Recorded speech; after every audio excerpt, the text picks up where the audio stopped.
अगर आपको sexual weakness यानी कि मर्दाना कमज़ोरी जैसे कि टाइमिंग कम होना, जल्दी डिस्चार्ज हो जाना, ढीलापन रहना, इरेक्शन नहीं आना, वाइफ को सेटिस्फाइड ना कर पाना या औलाद नहीं होना, इनमें से कोई भी परेशानी है और अगर आप नेचुरली ठीक होना चाहते हैं, आयुर्वेदिक सॉल्यूशन चाहते हैं, तो स्क्रीन पर दिए गए नंबर पर आप कॉन्टैक्ट कर सकते हैं। क्या आपका शुगर लेवल बढ़ा हुआ रहता है और आप सोच रहे हैं कि आखिर सिर्फ 7 दिन में ब्लड शुगर को कम करने के लिए क्या किया जा सकता है?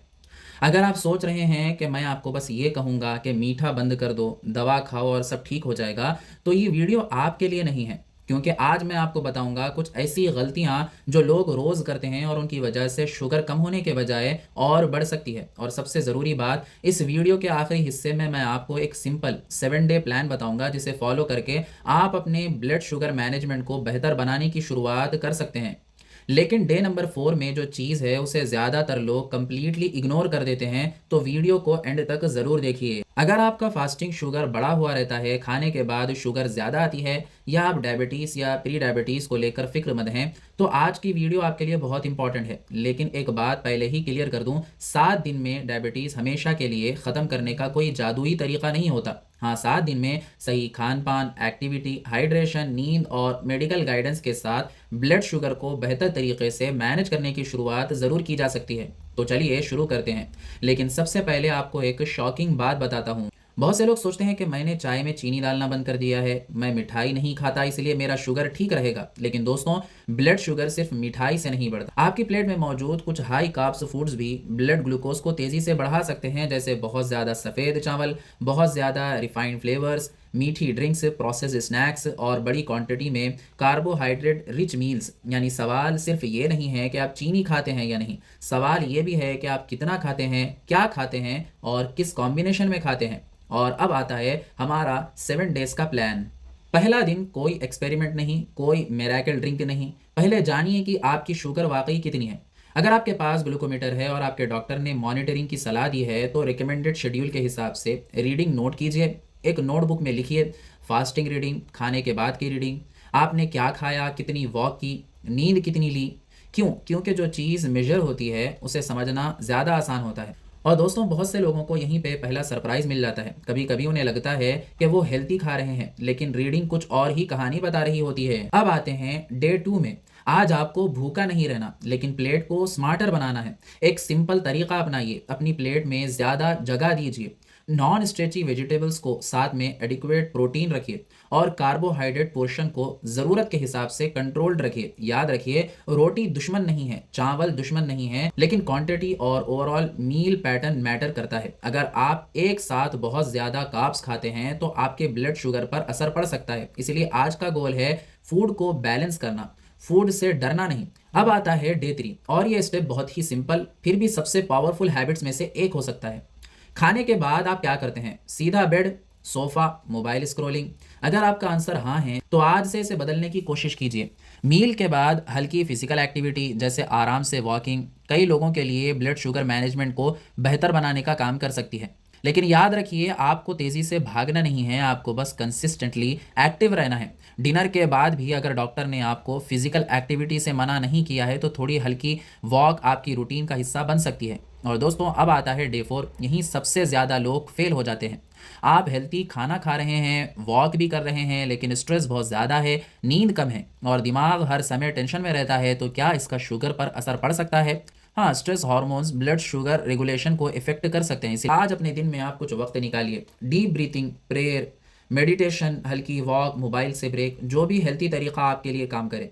सिर्फ 10 से 15 मिनट का शांत समय भी एक अच्छी हैबिट की शुरुआत हो सकती है, क्योंकि डायबिटीज़ मैनेजमेंट सिर्फ प्लेट की कहानी नहीं है, लाइफस्टाइल की भी कहानी है। और अब डे 5 में वो चीज़ है जिसे लोग नॉर्मल समझकर रोज़ इग्नोर कर देते हैं। आप मिठाई नहीं खाते, लेकिन कोल्ड ड्रिंक्स, स्वीटेंड चाय, packed juices, energy drinks, flavoured beverages. दोस्तों, कई बार प्रॉब्लम प्लेट में नहीं, ग्लास में छुपी हुई होती है।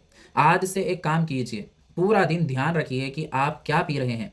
कई ड्रिंक्स में शुगर या कैलोरीज आपकी सोच से ज़्यादा हो सकती है, इसीलिए पानी को प्रायोरिटी दीजिए। और अगर कोई बेवरेज रेगुलरली लेते हैं तो उसका लेबल देखना सीखिए। छोटे छोटे बदलाव लॉन्ग टर्म में बड़ा डिफरेंट ला सकते हैं। लेकिन दोस्तों, अब आता है डे 6 और ये स्टेप इतना इंपॉर्टेंट है कि अगर इसे इग्नोर किया तो बाकी हैबिट्स पर भी असर पड़ सकता है।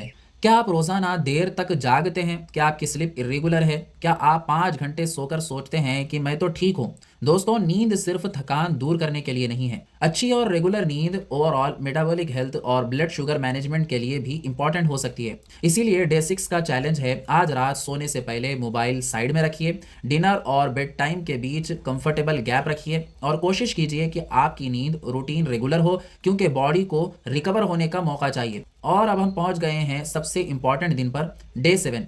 यहीं पता चलेगा कि आप सिर्फ 7 दिन का चैलेंज कर रहे हैं या अपनी जिंदगी बदलने की शुरुआत कर रहे हैं। आज आपको अपनी पूरी 7 डेज की जर्नी देखना है। क्या आपने कम प्रोसेस्ड फूड खाया, मील पोर्शंस पर ध्यान दिया, वॉकिंग की, मीठी ड्रिंक्स कम किए, स्ट्रेस मैनेज किया, स्लीप इंप्रूव की, अपनी रीडिंग्स नोट की? अगर हाँ, तो मुबारक हो। लेकिन सबसे बड़ी गलती अब मत करना, और वो गलती है 7 दिन के बाद पुरानी लाइफस्टाइल पर वापस चले जाना, क्योंकि रियल रिजल्ट कंसिस्टेंसी से आता है। 7 दिन सिर्फ शुरुआत है। अब आपको इन्हीं हैबिट्स को अगले 7 दिन, फिर अगले 30 दिन और धीरे धीरे अपनी लाइफस्टाइल का हिस्सा बनाना है। और यहाँ एक ज़रूरी बात, अगर आपका ब्लड शुगर बहुत ज़्यादा रहता है या आपको चक्कर, कन्फ्यूजन, बहुत ज़्यादा कमज़ोरी, उल्टी, सांस लेने में दिक्कत आ रही है, तो सिर्फ यूट्यूब वीडियोस देखकर ट्रीटमेंट मत लीजिए, डॉक्टर से मेडिकल एडवाइस लीजिए। और अगर आप डायबिटीज़ की मेडिसिन या इंसुलिन लेते हैं तो डोज को खुद से अचानक कम या बंद बिल्कुल मत करिए। लाइफस्टाइल चेंजेस और मेडिसिन दोनों का सही कॉम्बिनेशन हेल्थ केयर प्रोफेशनल की गाइडेंस से ही होना चाहिए। तो दोस्तों, ये 7 दिन में आपको क्या करना है? डे 1 अपनी रीडिंग्स और हैबिट्स को समझो। डे 2 प्लेट को बैलेंस करो। डे 3 खाने के बाद एक्टिव रहो। डे 4 स्ट्रेस को मैनेज करो। डे 5 मीठी ड्रिंक्स को पहचानो। डे 6 स्लीप इंप्रूव करो। डे 7 रिव्यू करो और रूटीन को कंटिन्यू करो। लेकिन याद रखो, शुगर कंट्रोल का सीक्रेट कोई एक फूड नहीं, कोई एक जूस नहीं, कोई एक घरेलू नुस्खा नहीं। असली सीक्रेट है सही खाना, सही क्वांटिटी, फिजिकल एक्टिविटी, अच्छी नींद, stress management, regular medical care, और यही कॉम्बिनेशन धीरे धीरे बड़ा बदलाव ला सकता है। अब मैं आपसे एक सवाल पूछता हूँ, इन 7 दिनों में आपको सबसे मुश्किल कौन सा दिन लगता है? डे 2 का फूड कंट्रोल, डे 3 की वॉकिंग या डे 6 की प्रॉपर स्लीप? कमेंट में सिर्फ डे नंबर लिखिए, जैसे कि डे 1, डे 2, डे 3। और अगर आप चाहते हैं कि मैं अगली वीडियो बनाऊं सुबह से रात तक डायबिटीज़ पेशेंट का कंप्लीट इंडियन डाइट रूटीन, तो कमेंट कीजिए डाइट प्लान। वीडियो हेल्पफुल लगी हो तो लाइक करिए, चैनल को सब्सक्राइब करिए, क्योंकि यहाँ हम हेल्थ के बारे में सिर्फ बातें नहीं करते, हम हेल्थ को समझते हैं और प्रैक्टिकल तरीका सीखते हैं। मैं मिलता हूँ अगली वीडियो में, तब तक अपना ख्याल रखिए और याद रखिए, आज का एक छोटा सा हेल्थी डिसीजन कल एक बड़ी हेल्थ प्रॉब्लम को रोकने में मदद कर सकता है। चलिए मिलते हैं नेक्स्ट वीडियो में, तब तक अपना ख्याल रखिए। अगर आपको सेक्सुअल वीकनेस यानी कि मर्दाना कमज़ोरी जैसे कि टाइमिंग कम होना, जल्दी डिस्चार्ज हो जाना, ढीलापन रहना, इरेक्शन नहीं आना, वाइफ को सेटिस्फाइड ना कर पाना या औलाद नहीं होना, इनमें से कोई भी परेशानी है, और अगर आप नेचुरली ठीक होना चाहते हैं, आयुर्वेदिक सोल्यूशन चाहते हैं, तो स्क्रीन पर दिए गए नंबर पर आप कॉन्टैक्ट कर सकते हैं।